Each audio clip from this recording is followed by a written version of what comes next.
The mental energy paradox, I already kind of touched on this. So your mind has a limited amount of mental energy each day. So remember that when you wake up in the morning. Where do you want to put your energy? The majority of weight loss programs out there, energy is spent counting calories or points, restricting food, ignoring hunger, and forcing yourself to exercise. Now, is that a positive place to put your energy? Is counting imaginary things, and I say imaginary because calories, I mean, when you have calories on a package, you're not 100% sure that's what's, the FDA only requires a 20% accuracy on those. So if it's 100 calories, it could be 120 or it could be 80. So you're guessing it at best. When you go online to a restaurant's website to see how many calories are in your, I won't use the name of a company just to prevent getting sued or something, but let's say, Bob's Kitchen. Well, Bob's Kitchen says that the steak has 500 calories. Well, it depends on who's working at Bob's Kitchen that day. Because an extra tablespoon of butter when he's cooking is an extra 100 calories. So I would say calories are just one tool of measurement, but if you really want to use your energy where it's going to matter, it's going to go towards addressing the parts of your mind that really address long-term behavior change. So that's where I'm saying this paradox is. A lot of programs, gimmicks will come out saying do this, do that, but they're not talking about changing your mind, which is where all the mental energy should be going to control your behavior. So by engaging the subconscious mind, we create something called a paradigm shift. What this means is that you actually are developing a new belief system. Your belief system is going to control the majority of your behavior. Imagine it's at the bottom of the pyramid. So your belief system controls the choices that you make, what you think about food, how you feel about food, how you feel about exercise, and how you feel about your health. If that isn't changing, all this other stuff is just going to be fleeting. It might work short term, but it's not actually going to change long term. Another thing, too, is the belief system is important because the number one thing that causes people to fail when setting health goals is that they don't really believe they can do it. If you say, I'm going to go to the gym 3 days this week, but with my work schedule, there's really no way I'm going to do it. Guess what? There's no way you're going to do it because you don't really believe you're going to do it. What I always say is always make sure that you believe the goals that you're setting because if you don't, there's no way that you're going to get there. Okay? So let's talk a little bit about belief and how this applies to mental programming. Has anyone here heard of something called Neuro-Linguistic Programming or NLP? This is a concept, a certification that I'm getting currently.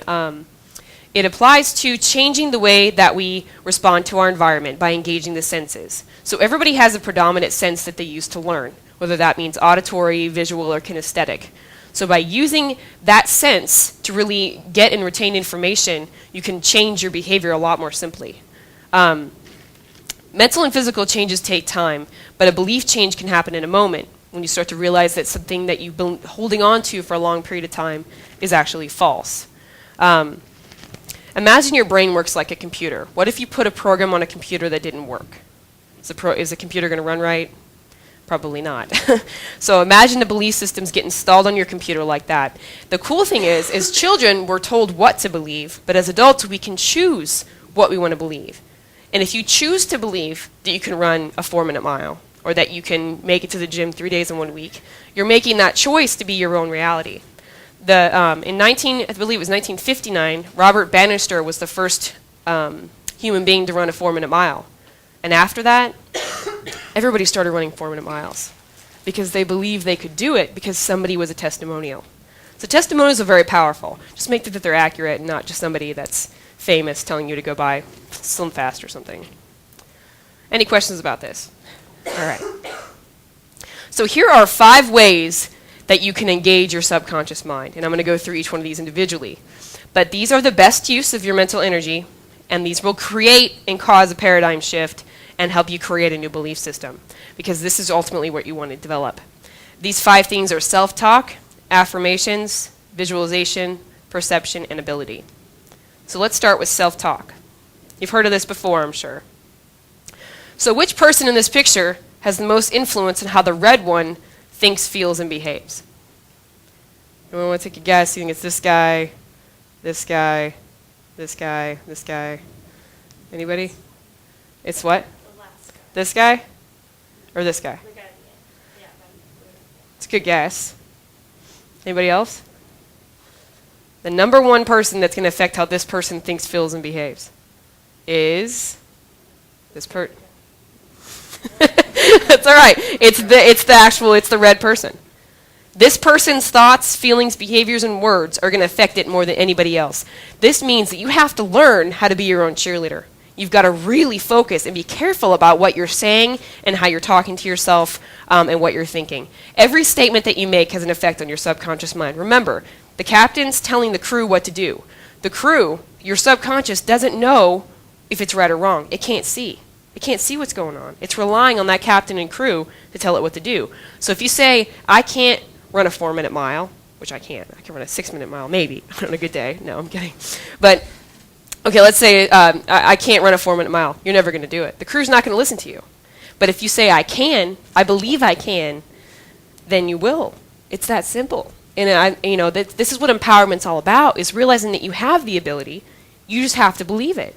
That's why it's important. One of the best ways to communicate with your subconscious is through affirmations. And affirmations take time. I'll explain that on the next slide. But the best way is by writing things down. When you write things down, you solidify that information into your mind. So even if it might seem cheesy at first, spend 10 minutes a day writing things down, journaling a little bit, writing out your goals. That's one of the biggest mistakes I see in the fitness world, is people don't write out their goals. Your subconscious mind, your crew, needs to know where to go. If it doesn't know where to go, it's just going to be weaving in and out and probably hitting a few icebergs. So, learn from the Titanic. You have this wonderful ship, which you call your body. Use this to your advantage. I'm living proof that this is possible. And it took me a long time of trial and error to figure out that this is actually the key. But once you figure this out, it's amazing. It's a very beautiful thing. So on that note, self-talk is very important. And your self-thoughts are important too, and I'll talk about that later in the presentation here.